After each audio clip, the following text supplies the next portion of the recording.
Okay. I get it now. It's the pain. The pain caused by the sweat drops I collected on my palms as they race through my body. The pain when they explode. The placement. The intervals. I can use all that to time my secondary explosions!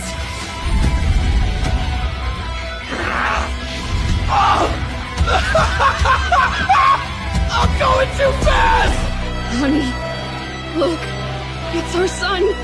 Despite everything, I bet our boy's still got a grin on his face, just like always.